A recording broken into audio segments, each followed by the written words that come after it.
Hello everyone, welcome to texture cam. आज हम लोग बात करेंगे अध्याय बैच के मोल कॉन्सेप्ट के लेक्चर 3 के बारे में।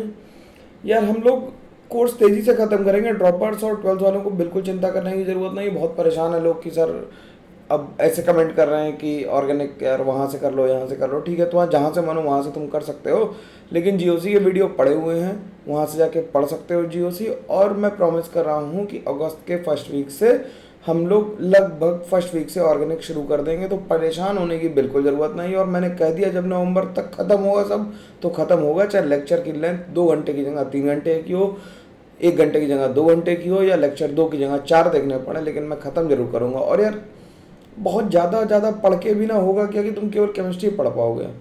ठीक है, ऐसा मत करो, है ना। तीनों चीज़ें पढ़ोगे तभी सेलेक्ट होगे ना यार। कि केवल केमिस्ट्री में मैं नंबर दिलवाना चाहता हूँ तो मैं दिन रात कहूँ कि नहीं केमिस्ट्री की मैराथन सीरीज कर दूंगा, ये कर दूंगा, वो कर दूंगा, 15 मतलब बहुत सारा कंटेंट देने से फ़ायदा नहीं। तो मैं सेलेक्ट कराने के लिए जितना ऑप्टिमम कंटेंट ज़रूरी है मैं दे रहा हूँ। वैसे भी लोग कम देख रहे हैं, मैं इस बात से थोड़ा सा दुखी हूँ होना बनता भी है। तो ज़्यादातर लोगों को शेयर करना चाहिए यार। लाइक करो, शेयर करो और भेजो लोगों के पास तक, क्योंकि जब जैसे ही मैं, चलो एक और कमिटमेंट तो मैं दे रहा हूँ कि अगर ऑर्गेनिक की क्लासेस लाइव करना चाहते हो तुम सारे लोग, 11th वाले भी और 12th वाले भी और ड्रॉपर वाले भी, तो जैसे ही 10 के सब्सक्राइबर होंगे हम लोग लाइव जाएंगे, बिल्कुल जाएंगे। I will arrange something. ठीक है, हम लोग लाइव जाएंगे 10 के सब्सक्राइबर होने पर। ठीक, लेकिन 10 के चाहिए तब भी जा पाएंगे। तो अब तुम डिसाइड करो यार, क्योंकि मैं तो कुछ कर नहीं सकता इसमें। मैं तो पढ़ा रहा हूँ अपनी पूरी कोशिश से, अच्छा पढ़ाने की कोशिश कर रहा हूँ। बाकी पता नहीं तुम्हें कैसा समझ में आ रहा होगा, ये तो तुम ही जानते हो। और सब्सक्राइबर तो तुम्हारे दोस्त ही आएंगे, मेरे तो दोस्त सब्सक्राइब करने वाले हैं नहीं से, है ना। तो शेयर करो लोगों को। कोई कंपटीशन नहीं पड़ता यार, तुम अकेले अपने कंपटीशन हो, बाकी कोई तुम्हारा कंपटीशन नहीं है, इस बात ध्यान रखना।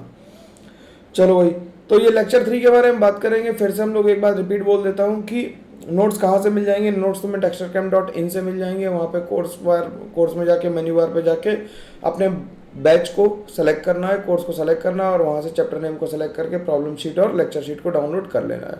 हम लोगों ने डिस्क्रिप्शन बॉक्स में भी दे रखे हैं, डायरेक्ट लिंक दे रखा है, वहाँ से जाके भी कर सकते हो। और ज़्यादा से ज़्यादा लोग टेलीग्राम पे जुड़ो, टेलीग्राम ग्रुप को बड़ा करो। टेलीग्राम पे डिस्कशन करेंगे हम लोग। टेलीग्राम पे मैं ज़्यादातर लोगों की क्वेरी का आंसर कर देता हूँ, ये पुराने लोग बता सकते हैं कि नहीं। ठीक, तो अपने डिस्कशन को आगे बढ़ाते हैं। हम लोग कंसंट्रेशन टर्म शुरू करने वाले हैं आज से। कंसंट्रेशन टर्म शुरू करने से पहले हमें, क्योंकि अब मैं मान रहा हूँ कि 11th में है और जिन्होंने लिक्विड सोल्यूशंस देखा भी है उन्हें भी अभी कॉन्सेंट्रेशन टर्म्स में अगर दिक्कत आ रही है तो ये लेक्चर बहुत इंपॉर्टेंट है उनके लिए भी, जिन्होंने कॉन्सेंट्रेशन टर्म को भी सीखना बाकी है। ठीक है, तो कॉन्सेंट्रेशन टर्म बेसिकली समझने के लिए हमें दो बातों का समझना जरूरी है कि सॉल्यूट क्या होता है और सॉल्वेंट क्या होता है। सॉल्यूट क्या होता है और सॉल्वेंट क्या होता है। ठीक, सॉल्यूट क्या होता है तो हम मान लेते हैं कि अगर हम 3 बॉक्स बना लें, मेरा पेट एग्जाम्पल है, मैं हमेशा यही देता हूँ और मेरे को बहुत पसंद है ये, इसलिए मैं यही देता हूँ। इससे ज़्यादातर लोगों की बात क्लैरिटी से समझ में आ जाती है। 3 बॉक्स बना लिए, इसमें हम लोगों ने सोल्यूशन ले लिए 100 ml के, लेकिन कंपोजिशन सोल्यूशंस का अलग अलग है। सॉल्यूट और सॉल्वेंट को समझने की कोशिश कर रहे हैं हम लोग, तो इस बात का ध्यान रखेंगे। ठीक है, तो अगर हम इसमें बात करें तो हमने क्या किया, इसमें हमने ले लिया 10 ml इथेनॉल ले लिया और 90 ml वाटर ले लिया। तो वाटर इसमें ज़्यादा है, इसलिए वाटर क्या है, वाटर है इसमें सॉल्वेंट, और इथेनॉल क्या है, सॉल्यूट है। बात समझ में आ रही। वाटर क्या है, वाटर है सॉल्वेंट, और इथेनॉल क्या है, सॉल्यूट है। दूसरा डिब्बा भी सेम लिया हमने, इसमें हमने 10 ml वाटर ले लिया और 90 ml इथेनॉल ले लिया। भाई कुछ लोगों के अलग अलग शौक है ना, हर तरीके के लोग हैं, है ना। तो कुछ 10 ml लेते हैं, कोई 90 ml लेता है पानी को और अल्कोहल को, है ना। बुरी बात है इसे पीना। ठीक, अब ये क्या है, ये सॉल्यूट है और यहाँ पे ये ज़्यादा है तो ये क्या हो गया, सॉल्वेंट हो गया। अब एक प्रोबेबिलिटी ऐसी भी तो बन सकती है कि हम 50 ml ही इथेनॉल ले लें और 50 ml ही हम क्या ले लें, water. In that case water will be taken as solvent. Water को हम क्या लेंगे, सॉल्वेंट लेंगे, because its dielectric constant is high. तो डाइलेक्ट्रिक कांस्टेंट ज़्यादा होने की वजह से वाटर को हम यूनिवर्सल सॉल्वेंट भी बोलते हैं और वाटर को ही हम सॉल्वेंट की तरह लेंगे भी। मेरी बात समझ में आ रही है? बहुत आराम से चलना है, धीरे धीरे, परेशान मत हो। जैसे स्पीड बढ़ेगी तो फिर बढ़ेगी। और कुछ चैप्टर्स में यार ज़्यादा टाइम लगेगा, मैं उसका एक वीडियो बनाने की कोशिश कर रहा हूँ, लेकिन मैं इतना प्लान नहीं कर पा रहा हूँ ना कि किसी चैप्टर को मैं 2 क्लास में ख़त्म कर दूंगा या 4 में। तो परेशान मत हो, सीक्वेंस में बता दे रहा हूँ। 11th में एनसीईआरटी का सीक्वेंस चलेगा, यानी पहले मोल कॉन्सेप्ट हो रहा है, फिर एटॉमिक स्ट्रक्चर होगा, फिर पीरियोडिक प्रॉपर्टी होगा, फिर केमिकल बॉन्डिंग होगा, फिर स्टेट्स ऑफ मैटर होगा, फिर थर्मो होगी, फिर आयनिक होगी। इस तरह से चलेंगे, ठीक है। और 12th में पहले फिजिकल कंप्लीट करेंगे। अगला चैप्टर 12th का इलेक्ट्रोकेमिस्ट्री होने वाला है, तो इलेक्ट्रोकेमिस्ट्री आएगा लिक्विड सॉल्यूशंस के बाद, और फिर इलेक्ट्रो के बाद काइनेटिक्स आएगा। फिर मैं सरफेस को छोड़ के सीधे ऑर्गेनिक पे जंप कर जाऊंगा। तो 2 चैप्टर यानी कि 2 हफ्ते की बात है यार, तुम लोग खामोखा में तंग हो रहे हो। 2 हफ्ते या 2 से ज़्यादा 3 हफ्ते, इससे ज़्यादा समय नहीं लगेगा किसी भी कीमत पे। 3 क्लासेस अगर हम इलेक्ट्रो और काइनेटिक्स की मान भी लें तो भी 3 हफ्ते से ज़्यादा नहीं लगेगा। और 3 हफ्ते मतलब we will be completing everything by physical by June end, July end. तो अगस्त से शुरू कर दूंगा, मैंने कहा है कर दूंगा, परेशान मत हो बिल्कुल, है ना। और जो लोग यार ये कह रहे हैं कि इन सर से पढ़ लो, उन सर से पढ़ लो, इनका तो दिसंबर में हुआ, यार क्यों ऐसा निगेटिव कमेंट करना। मैं तुमसे कुछ परेशान कर रहा हूँ तुम्हें? तसल्ली से पढ़ो, लोगों को शेयर करो, खुद भी सब तसल्ली से पढ़ो, और नोट्स साथ साथ बनाते हुए चलो। मैं बार बार कह रहा हूँ कि नोट्स साथ साथ बनाते चलो, ठीक है। वेट बाई वेट परसेंटेज क्या होता है? वेट बाई वेट परसेंटेज, अब हमें कंसंट्रेशन को डिफाइन करना है, तो हम सॉलिड में सॉलिड मिला सकते हैं, सॉलिड में लिक्विड में सॉलिड मिला सकते हैं, लिक्विड में लिक्विड मिला सकते हैं। गैसेस के लिए हम लिक्विड सोल्यूशन 12th में पढ़ेंगे, जो मैंने पढ़ा दिया है, 12th वालों को आता है, ठीक। अब वेट बाई वेट परसेंटेज का क्या मतलब है? वेट बाई वेट परसेंटेज का मतलब है कि हमने कुछ वेट सॉल्यूट कर लिया और उसे सॉल्वेंट में मिला दिया। तो परसेंटेज वेट बाई वेट का मतलब है weight of solute in grams divided by weight of solution in grams, weight of solute in grams divided by weight of solution in grams into 100। तो अगर कहीं लिखा मिल जाए कि 10% weight by wait Na2CO3 solution है, कहीं लिखा मिल जाए कि 10% weight by wait Na2CO3 solution है, देखो स्टोइचियोमेट्री या मोल कॉन्सेप्ट का यूज तो तब मजा आएगा ना जबकि तुम दुनिया में जब निकलो, जब तुमसे कोई बात करे तो तुम्हारे back of mind concentration term चल रहे हैं और तुमको मम्मी ने शरबत बनाया तो ये कितने मोलर होगा। अगर ये तुम ये पहुंच पा रहे हो यहाँ तक तो केमिस्ट्री पढ़ना सार्थक है और मजा भी आएगा इसमें। तो 10% weight by wait Na2CO3 solution का मतलब क्या है कि 10% weight by wait Na2CO3 solution का मतलब है कि 100 ग्राम सोल्यूशन में 10 ग्राम Na2CO3 है और 90 ग्राम क्या है? वाटर है। 10 ग्राम Na2CO3 है और 90 ग्राम वाटर है, या फिर हम ये कह सकते हैं कि 10 ग्राम Na2CO3 present in 100 grams of solution. Simple बात है, मेरी बात समझ में आ रही है? अगर हम सॉल्वेंट और सोल्यूट के टर्म में बात करेंगे तो सोल्यूट का मास कम कर देंगे सॉल्वेंट के मास में से, ठीक, सोल्यूशन के मास में से। लेकिन अगर हम सोल्यूशन के मास की बात कर रहे हैं तो हम सीधे सीधे लिख देंगे कि 10 ग्राम Na2CO3 सोल्यूशन मतलब present in 100 gram of solution. या अगर हम सोल्यूट और सॉल्वेंट के बारे में बात करेंगे तो 10 ग्राम Na2CO3 present in 90 grams of solvent यानी कि वाटर। मेरी बात समझ में आ गई? इतनी बात सबको समझ में आई है? तो हम आगे बढ़ते हैं। अगला टर्म है weight by volume percentage. Weight by volume percentage कैसे निकालेंगे? वेट बाई वॉल्यूम परसेंटेज निकालने के लिए weight of solute in grams upon volume of solution in ml, weight of solute in grams upon volume of solution in ml into 100 लिख देंगे। Simple बात है, बिल्कुल आसानी से समझ में आनी चाहिए ये बात। तो अब 10 gram weight by volume Na2CO3 solution लिखा है तो इसका मतलब क्या है कि 10 ग्राम Na2CO3 present in 100 ml of water. अब इसमें 90 ml मत कर देना क्योंकि एक वेट है और एक वॉल्यूम है। समझ में आ रही है कि एक वेट है और एक वॉल्यूम है, तो you can not do it like कि हम वॉल्यूम को ले लें 90 ml और 10 ग्राम ले लेना, बिल्कुल नहीं कर सकते क्योंकि वॉल्यूम और मास डायरेक्टली प्रोपोर्शनल है, वो डेंसिटी पे डिपेंड करते हैं। इस बारे में बात भी हम लोग करेंगे और बिल्कुल करेंगे। तो हम क्या कहेंगे कि 10 gram of Na2CO3 solution is present in 100 ml of water. ठीक, बात समझ में आ गई? अब बात करते हैं वॉल्यूम परसेंटेज की। परसेंटेज वॉल्यूम बाय वॉल्यूम को हम लिख सकते हैं volume of solute upon volume of solution, volume of solute upon volume of solution into 100। तो 10% इथेनॉल सोल्यूशन का मतलब क्या है कि 10 ml of ethanol is present in 100 ml of solution. ये बात आसानी से समझ में आनी चाहिए। अब पार्ट्स पर मिलियन की बात करते हैं, ठीक है। देखो तुम मेरे ऊपर पूरा रिलाई कर सकते हो, मैं तुम्हें डिच नहीं करूंगा कैसे भी, ठीक। मैंने जब रिस्पॉन्सिबिलिटी ली थी एडवांस की तो मैंने उसे पूरा किया था। भाई जिन लोगों के एडवांस में रैंक आ गई है या जो वीडियो ये कभी देखें तो कम से कम कमेंट करके ये तो बता दें कि एडवांस में रैंक कितनी है। मेरे पास मतलब मार्कशीट्स हैं जो लोगों ने मेरे को भेजी हैं, उसमें मैं दिखाऊंगा कि 2000 रैंक तक आ रखी है, 2400 और 3600 रैंक तक आई है केवल लेट शुरू करने की वजह से। तुम्हारी रैंक तो जितनी तुम चाहते हो उतनी आ जाएगी, जितनी तुम मेहनत करोगे, जितनी मेरी बात ईमानदारी से मानोगे उतनी रैंक आएगी।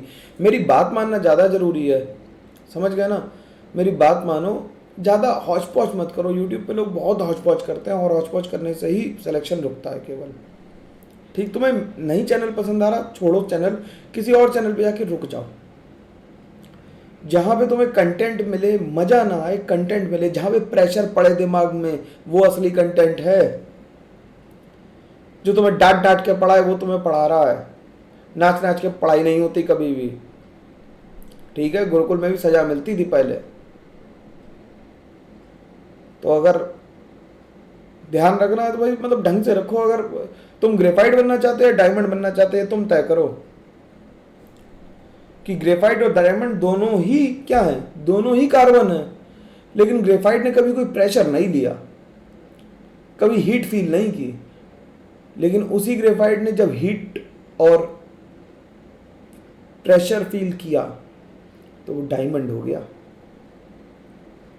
सेम कार्बन, सेम शक्ल वाला आदमी, सेम कैरेक्टरिस्टिक, सेम माँ का बच्चा, लेकिन जिसने प्रेशर लिया, जिसने प्रेशर को सोक किया, जिसने टेम्परेचर लिया, जिसने झेला है, वही सेलेक्ट होगा आखिरी में। तुम देख लेना, मेरी बात मत मानो, अभी बाद में पता लगेगी।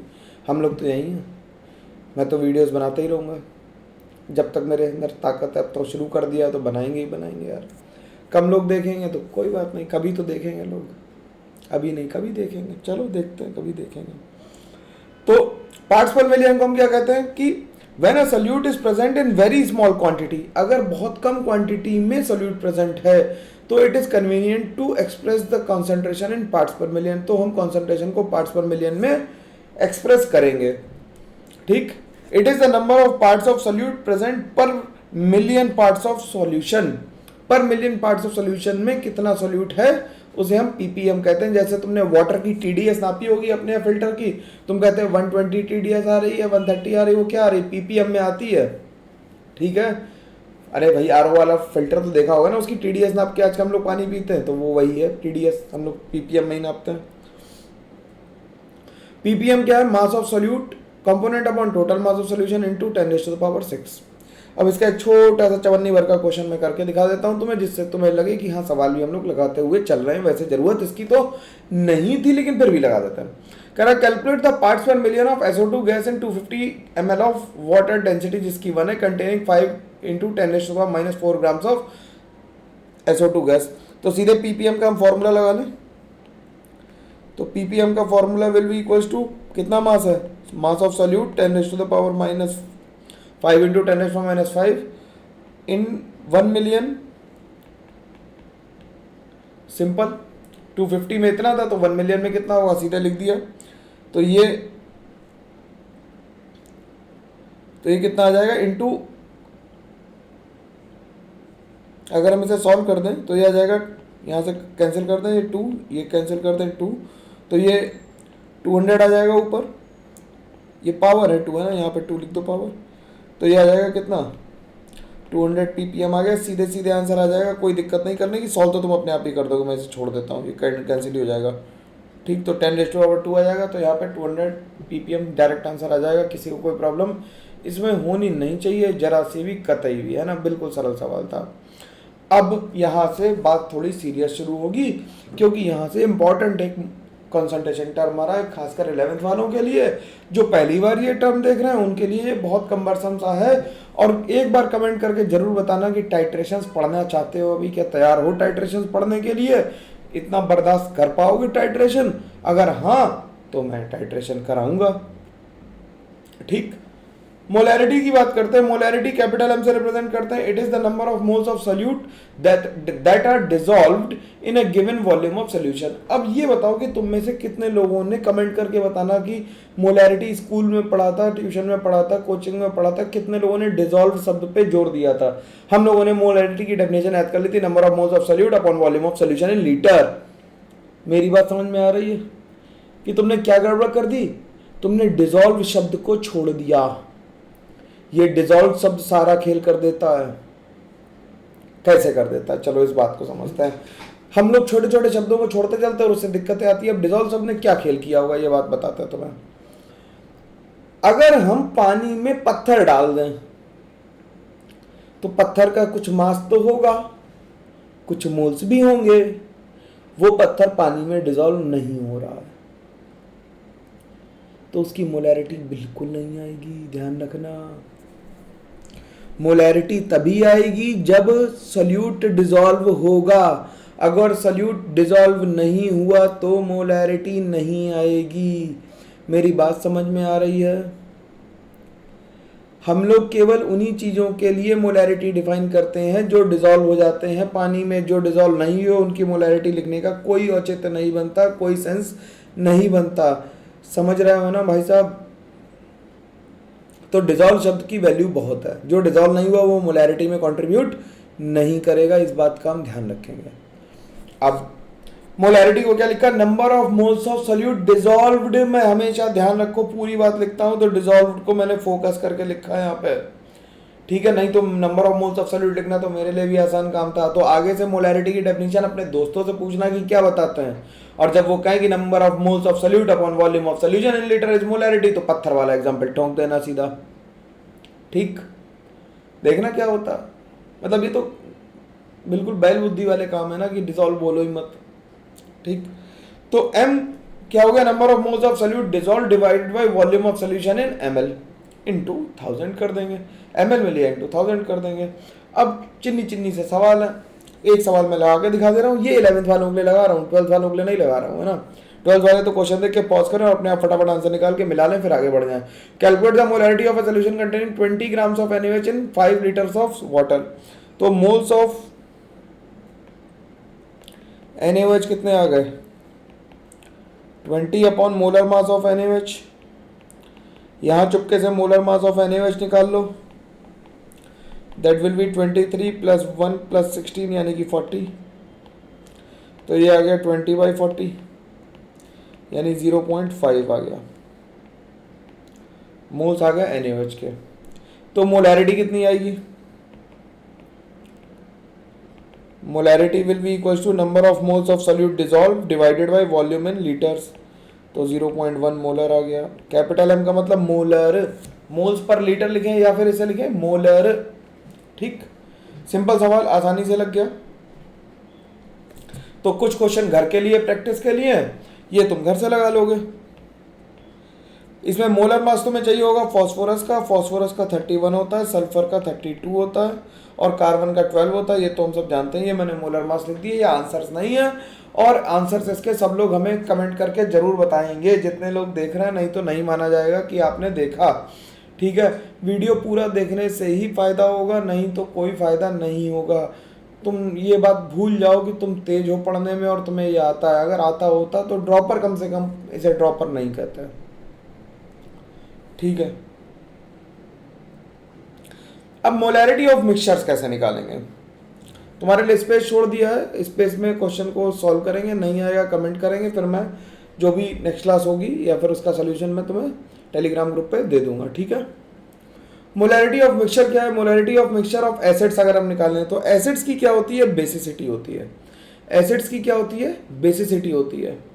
तो MV होते हैं मिलीमोल्स। MV क्या होते हैं? मिलीमोल्स होता है। और बेसिसिटी अगर पहले एसिड की N1 है और दूसरे एसिड की N2 है, तो final molarity will B N1 M1V1 plus N2 M2V2 plus N3 M3V3 plus ये कैपिटल M है यार, ध्यान रखना, divided by V1 plus V2 plus V3। ठीक, सिंपल बात है। अब ये बात समझनी पड़ेगी कि MV क्या है हमारे पास, MV क्या है, मिलीमोल्स है। MV क्या है, मिलीमोल्स। मतलब मिलीमोल्स का मतलब होता है molarity into volume in ml, volume in ml, तो इसे हम मोलैरिटी कहते हैं। अब हम जब कहते हैं कि फॉर डाइल्यूशन, अगर डाइल्यूशन हो रहा है, एक सवाल भी दूंगा ध्यान रखना, अगर डाइल्यूशन हो रहा है तो मिलीमोल्स कंजर्व रहेंगे, तो M1V1 is equal to M2V2 कर देंगे, ये कंजर्वेशन ऑफ मिलीमोल्स है।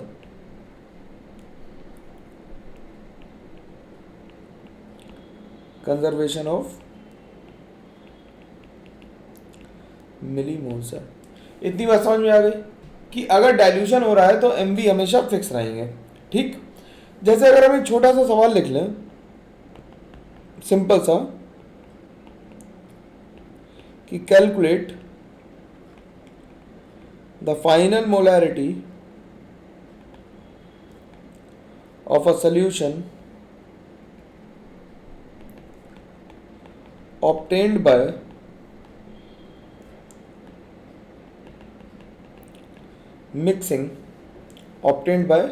mixing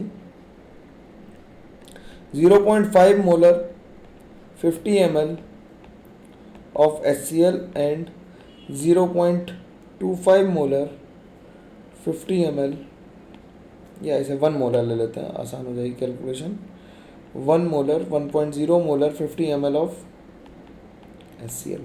ठीक, तो देखना भाई जरा क्या करेंगे, तो final molarity will be equal to M1V1 plus M2V2। अब इसमें डाइल्यूशन नहीं हो रहा है, इसमें डाइल्यूशन नहीं हो रहा है और दोनों का N फैक्टर सेम होगा, यानी बेसिसिटी दोनों की HCl है, तो उसे लिखने से कोई फायदा नहीं है। तो ये हो गया 0.5 इंटू वॉल्यूम हो गया 50 प्लस 1 इंटू 50 डिवाइडेड बाय 100, तो ये हो गया 25 प्लस 50 डिवाइडेड बाय 100, यानी कि 75/100, यानी फाइनल आंसर जो आ गया वो 0.75 मोलर के बराबर आ गया। सिंपल बात है, आसानी से समझ में आ जानी चाहिए सभी को, किसी को कोई कष्ट इसमें नहीं होना चाहिए। ठीक है, तो अब बेसिसिटी की बात करते हैं। बेसिसिटी क्यों कहते हैं, सबसे शब्दों पे पकड़ बहुत जरूरी है, तो कि एसिड्स की बेसिसिटी क्यों कहते हैं, एसिडिटी क्यों नहीं कह देते। तो basicity of an acid is defined as the number of H+ ion it can produce और number of OH- ion with which it can react. तो बेसिसिटी इसलिए कह रहे हैं एसिड्स की कि एक मोल ऑफ एसिड से कितने मोल ऑफ OH- रिएक्ट करेगा, इसलिए उसे बेसिसिटी कहता है। ठीक है, कि एक मोल ऑफ एसिड से कितने मोल्स ऑफ OH- खर्च होंगे, उसे हम क्या कर रहे हैं, बेसिसिटी कह रहे हैं। इसीलिए बेसिसिटी कह रहे हैं, क्योंकि बेस से रिएक्ट करने की कैपेसिटी को बेसिसिटी कहते हैं। बेस से रिएक्ट करने की कैपेसिटी को हम बेसिसिटी कहते हैं। इतनी बात मेरी समझ में आ जानी चाहिए। ठीक, तो जैसे अगर हम HCl की लिखें तो HCl तो एक ही H+ फर्निश कर सकता है, HI एक कर सकता है, HBr भी एक कर सकता है, तो इनके सबके लिए N फैक्टर 1 हो जाएगा, H2SO4 के लिए 2 हो जाएगा, H2SO3 के लिए 2 हो जाएगा।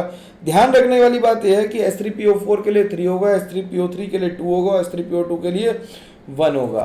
ये इंपॉर्टेंट है, ध्यान रखने की बात है। अभी फिलहाल के लिए जब तक केमिकल बॉन्डिंग नहीं कर रहे हैं तब तक हम इसे याद रखेंगे, फिर केमिकल बॉन्डिंग सीख जाएंगे तो हमें इसे याद रखने की जरूरत खत्म हो जाएगी धीरे धीरे। जैसे पहले तुम्हें अपने नाम की स्पेलिंग याद करनी पड़ रही थी, अब जरूरत खत्म हो गई है। ठीक है, अब HNO3 की 1 हो गई, HClO4 की क्या हो गई, 1 हो गई, H2CO3 की 2 हो गई। ठीक, तो number of OH bond in an oxo acid is called its basicity. तो जैसे H2SO4 में देखो 2 OH है। ठीक, कितने OH बॉन्ड लगे हुए हैं, number of OH bonds. OH bond का मतलब इसे ऐसे लिख लो, दूर दूर थोड़ा O और H। कि कितने हाइड्रोजन ऑक्सीजन से कनेक्टेड है ऑक्सो एसिड्स में, उसकी बेसिसिटी है। तो देखो इसमें कितने कनेक्टेड है, 1 2, इसमें 1 2, इसमें देखो 1 2 3, 3 कनेक्टेड है, इसमें 1 2, इसमें 1, तो इसलिए इनकी जो बेसिसिटी है वो ऐसे आ रही है। अब कई लोग ये सवाल उठा सकते हैं कि सर इसका स्ट्रक्चर ऐसा ही क्यों बना, तो मैं कहूँगा तुम्हारी शक्ल ऐसी ही क्यों आई, जैसी है वैसी हमने ड्रॉ बनाया, उसके लिए कोई लॉजिक नहीं है कि तुम्हारी शक्ल ऐसी क्यों, उसके लिए बहुत सारे एनॉर्मस रीजंस हैं, हमें उन पर बिल्कुल नहीं जाना, हमें तो बस ये सीखना है कि स्ट्रक्चर कैसे बना। ठीक, अब जैसे एक क्वेश्चन आ गया, मान लो करा calculate the molarity of the following mixtures, तो देखो मैं लगा के दिखा देता हूँ तुम्हें। तो इसके लिए H2SO4 के लिए n फैक्टर 2 है और HCl के लिए n फैक्टर 1 है? H2SO4 के लिए n फैक्टर 2 है और HCl के लिए n फैक्टर 1 है। तो हम m फाइनल जब लिखेंगे तो क्या लिखेंगे, N1 V1 M1 plus N2 V2 M2 divided by V1 plus V2। तो ये हो गया 0.2 into 2 into 500 plus 0.3 into 1 into 500 divided by 1000। तो ये हो गया, एक डेसिमल से डेसिमल हटा दें, डेसिमल से डेसिमल हटा दें, तो ये हो गया 4 पंजे 20, तो ये 200 हो गया और प्लस 150 हो गया डिवाइडेड बाई 1000 हो गया, तो ये हो गया 350 बाई 1000। अगर भाई कैलकुलेशन एरर हो जाए तो मेरे को बता देना, मैं उसे रेक्टिफाई करके पिन कर दूंगा कमेंट, है ना, क्योंकि लाइव कैलकुलेट कर रहा हूँ, थोड़ा ऊपर नीचे हो सकता है। ठीक है, बिल्कुल सिंपल है, एक H3PO3 और H3PO3 वाला भी कर देते हैं H3PO4। अब अभी हमने पीछे पढ़ा क्या कि H3PO4 के लिए n फैक्टर कितना होता है, 3 होता है नहीं होता? भाई देखो आराम से सीखो सवाल को, है ना, सीखोगे नहीं तो कोई फायदा नहीं करने का। अब इसके लिए n फैक्टर कितना है, 2 है, तो इसके लिए मोलैरिटी फाइनल जब निकालेंगे तो क्या निकालेंगे, 0.2 into 3 into 200 plus 0.3 into 2 into 200, अरे वाह, डिवाइडेड बाई 200 प्लस 200। तो ये तो अगर हम ऐसे सीधे कॉमन ही ले लें तो इसे लिख सकते हैं 2 into 0.2 into 3 into 200 divided by 2 into 200।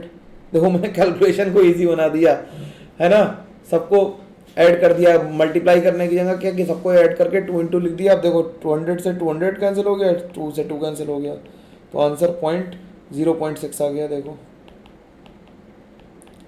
बिल्कुल आसानी से, कोई इसमें कलाकारी करने की जरूरत नहीं थी। वैसे भी कैलकुलेट कर लो तो कितना हो जाएगा, 1 6 दूनी 12, 120 प्लस 120 डिवाइड बाय 400, तो 0.6 ही आएगा, सही है।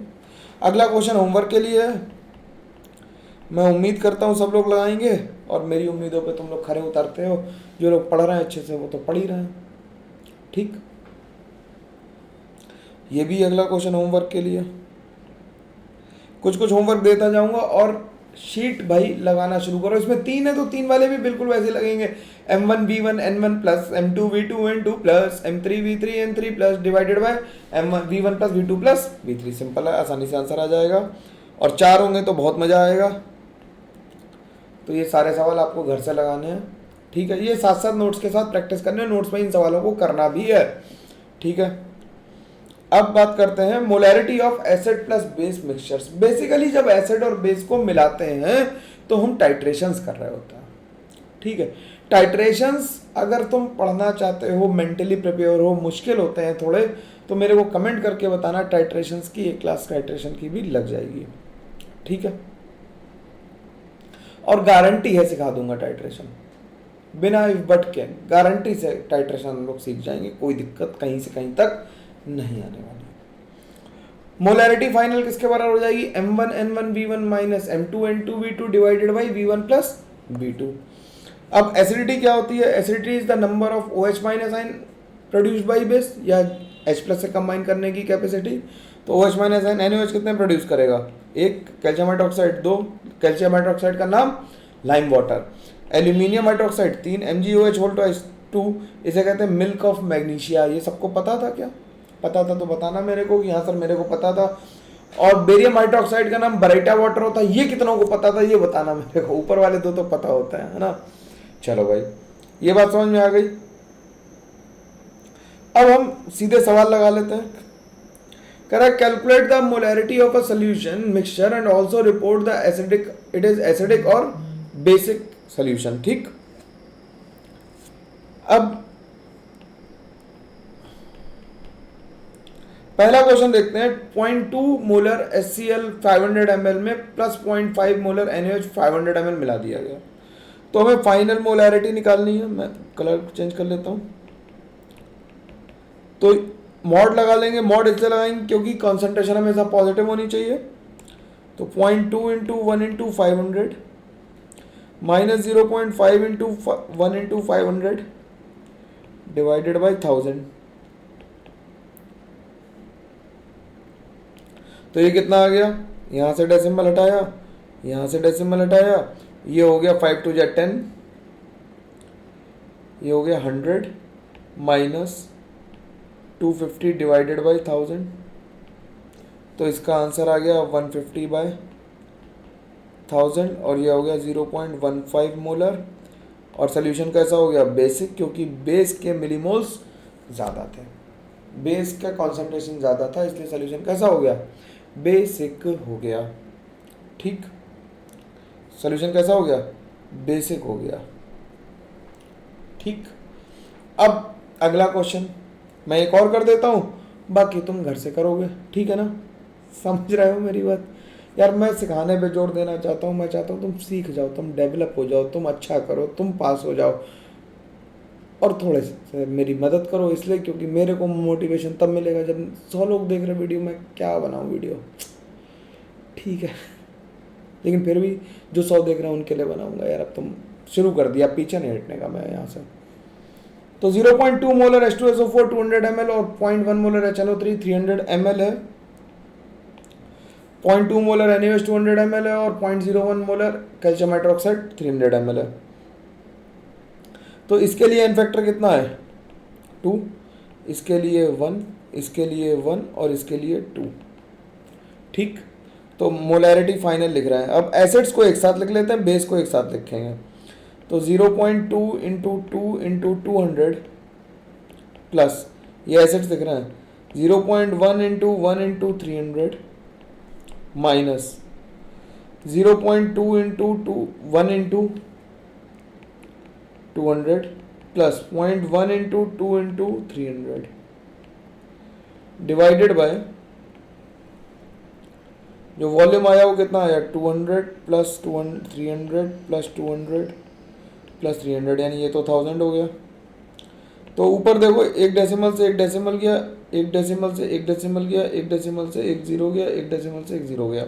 तो ये हो गया 2 दूनी 4 दूनी 8 80 और ये हो गया 30, तो ये हो गया 110।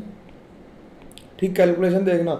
फिर ये हो गया 2 दूनी 4 40, ये हो गया 40 और ये हो गया कितना, 3 दूनी 6 60, तो ये हो गया 100 डिवाइडेड बाई 1000, तो ये आ गया 10/1000, यानी कि 0.01 मोलर। और सोल्यूशन कैसा हुआ, एसिडिक। क्यों, क्योंकि एसिड्स के प्लस में आ रहा नंबर, इसलिए हमने कैसा लिख दिया, एसिडिक लिख दिया। अगला क्वेश्चन होमवर्क के लिए फिर से हम लोग करके रखेंगे बिल्कुल ईमानदारी से। ठीक, अब एक पेज तुम्हारे लिए छोड़ा कि अगर कोई डाउट हो तो यहाँ पे उसे जस्ट मतलब रेक्टिफाई करके लिख लो आसानी से, कोई दिक्कत ना आए। ठीक है, अब मोलैलिटी की बात करते हैं। मोलैलिटी क्या होती है, molality is number of moles of solute dissolved divide by mass of solvent in KG. अब ये मास बाय मास यूनिट है, वो मास बाय वॉल्यूम थी, वो वेट बाय वॉल्यूम थी, ये वेट बाय वेट है। ठीक है, तो number of moles of solute dissolved upon mass of solvent in KG. इसमें सॉल्यूशन नहीं है, सॉल्वेंट है, ये याद रखना। इसमें क्या है, सॉल्वेंट है, सोल्यूट नहीं है। ठीक, सॉल्यूशन नहीं है।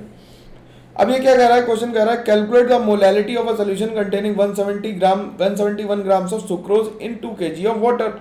तो ये तो चवन्नी छाप सवाल हो गया बिल्कुल। देखो सरल इसलिए लगवा रहा हूँ कि 11th वाले भी देख रहे हैं, ठीक है, उनके लिए। सबसे पहले क्या निकालेंगे, मोलर मास ऑफ C12H22O11 भाई। तो 11th वालों के लिए तो ये भी मुश्किल काम है कि हम कैसे निकालेंगे, 12 इंटू 12 कार्बन का मास, फिर 22 इंटू 1 हाइड्रोजन का मास, फिर 11 इंटू 16। तो that turns out to be 144 plus 22 plus 6 और 176। इन सबको ऐड कर देंगे तो ये 342 आ जाएगा, 342 आ जाएगा ग्राम्स, ठीक। तो अब मोलैलिटी कैसे निकालेंगे, मोलैलिटी इज स्मॉल एम, तो मोल्स निकाल लेते हैं। मोल्स ऑफ सुक्रोज कितने आ गए, मोल्स ऑफ सुक्रोज कितने आ गए, 171 डिवाइडेड बाई 342। देखो तुम्हें नंबर भी ऐसे छांट के दिए मैंने कि जिससे तुम्हें तकलीफ ना हो। तो ये कितना आ जाएगा, 1/2 यानी कि 0.5। तो मोलैलिटी कितनी आ गई, मोलैलिटी आ गई 0.5 divided by 2 kg of solvent, water दिया हो सॉल्वेंट, तो हमने लिख दिया 0.25 मोलल लिखेंगे इसे, क्या लिखेंगे, मोलल लिखेंगे या स्मॉल एम लिखेंगे, ठीक है। तो ये सोल्यूशन कैसा हो गया, मोलल हो गया। आई होप मेरी बातें समझ में आती जा रही हैं, धीरे धीरे बिल्कुल दिमाग में बैठती जा रही हैं, कोई तकलीफ नहीं हो रही है। अगला क्या कह रहा है, calculate the molality of a solution containing 196 gram of H3PO4 in 5 liters of water having density 1 ग्राम पर cc। तो डेंसिटी का इसमें कोई रोल नहीं है, ये क्वेश्चन बिल्कुल ऊपर जैसा है, तो इसे हम लोग होमवर्क में लिख लेते हैं और इसे घर से करके लाएंगे, ठीक है। कमेंट करेंगे जरूर होमवर्क का, नहीं तो मेरे को नहीं पता लगेगा मेरे भाई लोगों कि तुम लोग अच्छे से पढ़ भी रहे हो या नहीं पढ़ रहे हो। ये मेरे को समझाने के लिए मेरे को भी एज ए टीचर दिलासा चाहिए ना कि तुम पढ़ रहे हो, तुम मेहनत कर रहे हो मेरे साथ साथ। बहुत मेहनत लगती है वीडियो निकालने में, ठीक। अब कह रहा है calculate the molality of a solution containing NaCl whose molarity is 2 molar and the density of solution is 1.17 ग्राम पर cc, ठीक। तो मोलैरिटी 2 मोलर होने का मतलब क्या है, मैं इसे सॉल्यूशन पार्ट में ही लिख लूं, चलो इसे ऐसे कर लेता हूं फटाफट, मैं इसे चेंज कर देता हूं। मोलैरिटी क्या हो गई, 2 मोलर मतलब 2 मोल्स पर लीटर हो गई, ठीक है। अब मास ऑफ सॉल्यूशन कितना आ गया,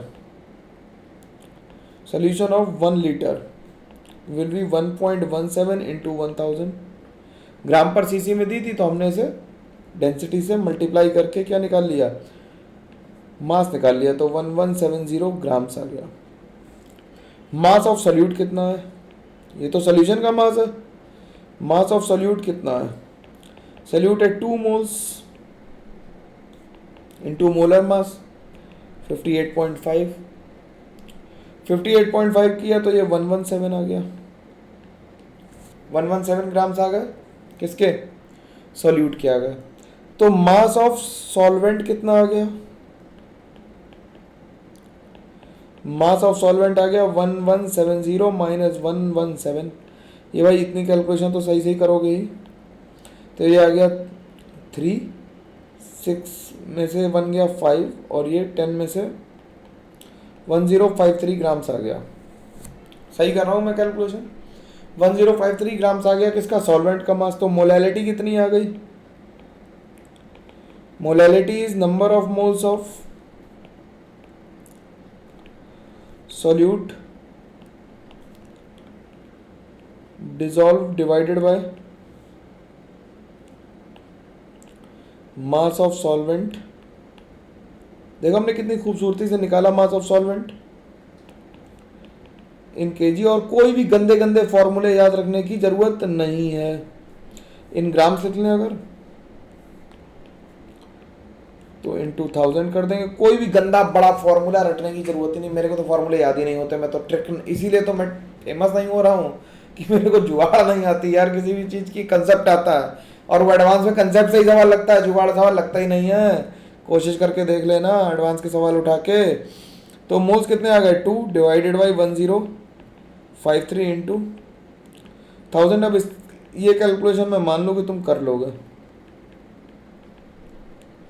ठीक है, 1.99 करके कुछ आ जाएगा, तो तुम कर लोगे इसे, यहाँ पे ये मोलर लिख देता हूँ, इतना यहीं पे छोड़ देता हूँ, ठीक है। चलो फाइनल आंसर जो बताएगा उसका नाम मैं लिख दूंगा, पिन कर दूंगा, ठीक।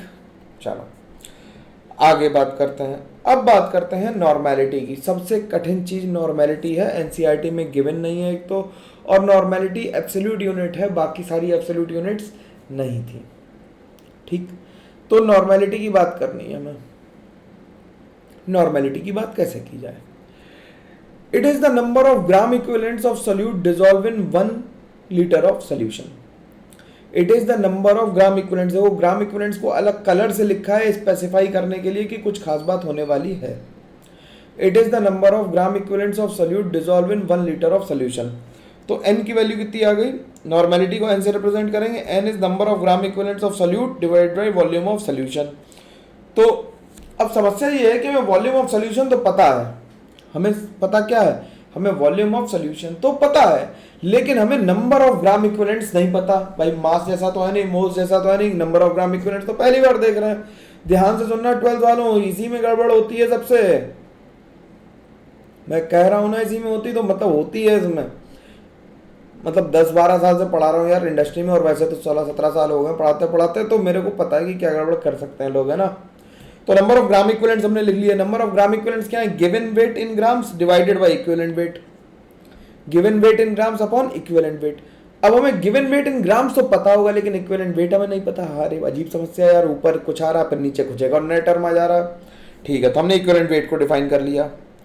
इक्विवेलेंट वेट क्या है? इक्विवेलेंट वेट ई से रिप्रेजेंट करते हैं molar mass upon N factor. अरे यार फिर अब मोलर मास तो हमें पता है, हमें एन फैक्टर नहीं पता। हमें मोलर मास तो पता है, हमें क्या नहीं पता? हमें एन फैक्टर नहीं पता, ठीक। अब एन फैक्टर कैसे निकालेंगे?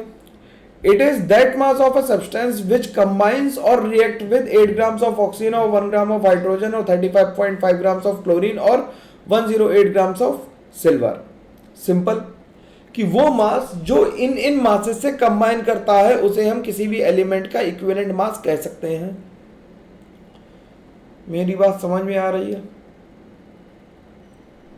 कि it is that mass of a substance which combines और react with 8 grams of oxygen, 35.5 grams of chlorine and 108 grams of silver, ठीक।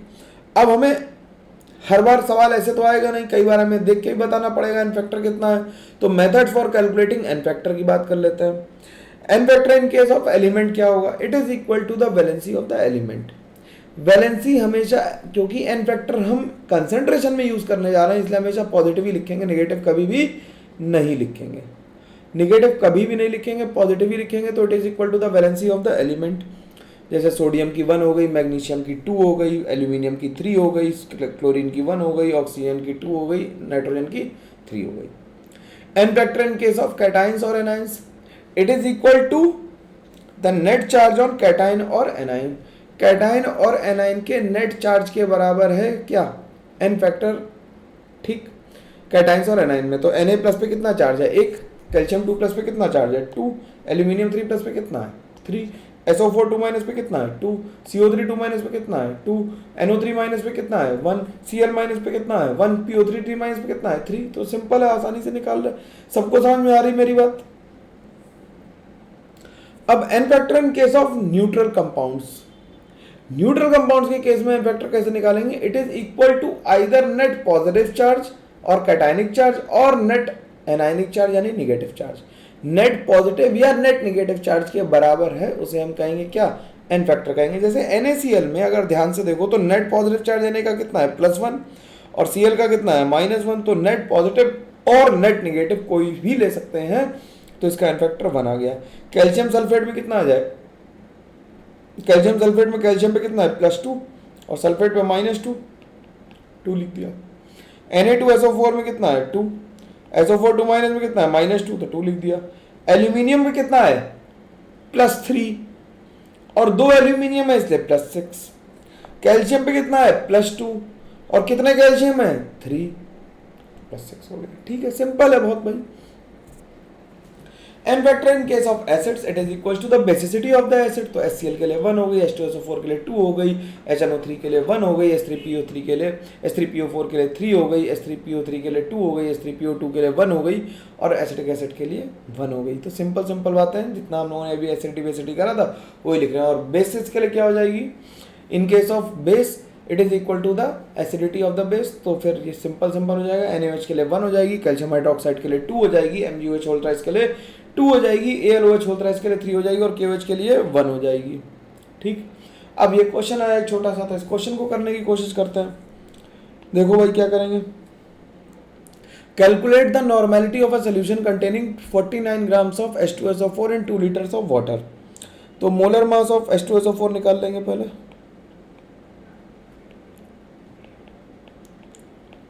मोलर मास ऑफ H2SO4 कितना हो गया, 2 इंटू 1 प्लस 32 इंटू 16 इंटू 4, तो ये आ गया 2 प्लस 32 प्लस 64 यानी 98 grams आ गया। एन फैक्टर फॉर H2SO4 कितना आ गया, एन फैक्टर H2SO4 के लिए 2 आ गया। तो इक्विवेलेंट वेट कितना आ गया,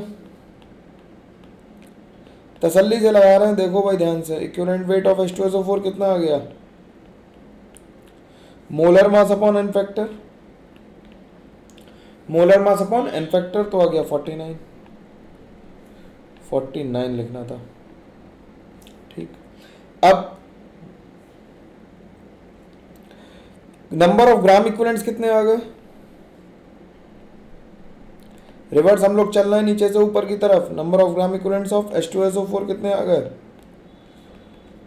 given weight in grams upon equivalent wait, यानी कि 1 ग्राम इक्विवेलेंट आ गया, इसका 1 ग्राम इक्विवेलेंट आ गया। अब नंबर ऑफ ग्राम इक्विवेलेंट निकला है, अब हमें नॉर्मेलिटी निकालनी, तो नॉर्मेलिटी किसके बराबर हो गई, नॉर्मेलिटी हो गई number of gram equivalents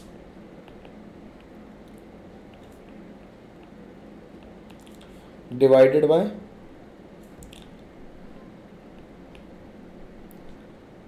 bye volume of solution in liter. तो कितने लीटर लिए थे, 2 लीटर लिए थे, तो ये 1/2 आ गई, यानी कि 0.5 नॉर्मल सोल्यूशन आ गया। क्या आ गया, 0.5 नॉर्मल आ गया। ठीक, अब जिस तरह से हमने नॉर्मेलिटी मोलैरिटी में मिली मोल्स लिखे थे, उसी तरह से N इंटू वी यानी normality into volume is called milliequivalents. क्या कहते हैं इन्हें, मिली इक्विवेलेंट्स कहते हैं, वॉल्यूम इन ml। तो लॉ ऑफ केमिकल इक्विवेलेंस क्या है, लॉ ऑफ केमिकल इक्विवेलेंस क्या है, ये कहता है कि N1V1 is equals to N2V2 ही होगा, मतलब जितने मिली इक्विवेलेंट्स एक कंपाउंड के लगे उतने ही लगेंगे, विद सम एक्सेप्शन, एक आध चीज में तो गड़बड़ होगा ही होगा, ये तो बात मान के चलो, है ना। नॉर्मेलिटी की वैल्यू हमने पता कर ली, नॉर्मेलिटी क्या है, number of gram equivalents of solute अब dissolve by volume of solution in liter, तो W अपॉन E लिख दिया हमने, weight upon equivalent weight into volume in ml into 1000। तो एक फॉर्मूला हमारे पास और निकल के आ गया, W इक्वल्स टू EnV/1000। क्या निकल के आ गया, W is equals to EnV/1000 where NV is called the milliequivalents. अभी मैंने थोड़ी देर पहले तुम्हें बताया। In case of mixing of 2 acids क्या हो जाएगा, N1V1 plus N2V2 upon V1 plus V2। In case of neutralization हो जाएगा N1V1 minus N2V2 upon V1 plus V2। अब relation between molarity and normality भी ड्राइव कर सकते हैं हम लोग आसानी से। तो N normality is equals to क्या हो गया, weight upon equivalent weight into volume 1000। तो इक्विवेलेंट वेट को लिख सकते हैं molarity upon N factor, molarity कह रहे हैं moles upon N factor, molar mass, sorry क्या बोल रहा हूँ, इक्विवेलेंट वेट को लिख सकते हैं molar mass upon N factor, भाई सॉरी पार्डन। ठीक, तो n की वैल्यू क्या आ गई, W अपॉन m कर दिया और ऊपर n फैक्टर से मल्टीप्लाई कर दिया। W अपॉन m क्या हो गया, अगर मैं इसमें एक लाइन और लिख दूं तो ये क्या हो गया, n की वैल्यू हो गई मोल्स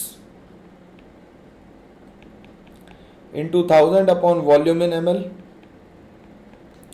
इंटू n फैक्टर। तो ये पूरा नंबर किसके बराबर है? ये मोलैरिटी है। ये क्या है? मोलैरिटी है। और ये molarity normality is equal to molarity into n factor आ गया। तो n is equal to capital M into small n लिख सकते हैं। और ध्यान रखेंगे कि दोनों n एक तरफ नहीं है। तो हम लोगों ने पूरा चैप्टर पढ़ा है अभी तक, और इसमें कहीं पे भी मैंने फॉर्मूले बहुत रिगरसली यूज नहीं किए, ध्यान रखना भाई। ठीक, सारे कंसंट्रेशन टर्म हमने पढ़ लिए हैं। अब हमारे पास जो बच रहा है करने के लिए इस चैप्टर में, मैं इस क्लास में नहीं करूंगा क्योंकि तुम ये क्लास करके अब थक गए होगे आखिरी तक आते आते, है ना। मेरा पर्पस कभी ये नहीं कि तुम्हें बहुत सारा एक साथ सप्लीमेंट दे दूं और तुम पागल हो जाओ। तो हमारे पास दो रास्ते हैं, तुम कमेंट करके बताओ या फिर मैं ही अपने विल पे ही शुरू कर देता हूँ। एक, अब हमें पढ़ना है oleum, percentage of free oleum SO3 oleum पढ़ना है, और हमें पढ़ने हैं टाइट्रेशंस। टाइट्रेशन में भी हम एसिड बेस टाइट्रेशन ही करेंगे क्योंकि हमने फैक्टर केवल एसिड बेस का ही सीखा है। रेडॉक्स टाइट्रेशन हम लोग रेडॉक्स में पढ़ेंगे जाके, ठीक है। रेडॉक्स का भी समय आएगा और भाई आएगा ही आएगा। तो रेडॉक्स टाइट्रेशन हम लोग रेडॉक्स में पढ़ेंगे और एसिड बेस टाइट्रेशन हम लोग यहाँ पढ़ लेंगे। तो अगली क्लास हम लोग पूरी फुल्ली डेडिकेट करेंगे एसिड बेस टाइट्रेशंस पे, और हम इस चैप्टर को वाइंड अप करेंगे। पहला चैप्टर था 11th वालों के लिए, इसलिए स्लो चला है, धीरे धीरे चैप्टर्स की पेस बढ़ेगी, ठीक है। और 12th वालों को परेशान होने की जरूरत नहीं है, मैं ऑर्गेनिक पैरेलल ही शुरू कर दूंगा, ठीक है। बस मेरे को जुलाई तक का समय दो, बिल्कुल घबराओ मत, इंटैक्ट रहो, विश्वास रखो मेरे ऊपर, तुमने इतने दिन रखा है, मैं तुम्हारी केमिस्ट्री के लिए रिस्पॉन्सिबल हूँ। कोई एक्स्ट्रा बुक कुछ करने की जरूरत नहीं, तुम मेरे को बताओ, मैं तुम्हें क्वेश्चंस का अंबार दे दूंगा।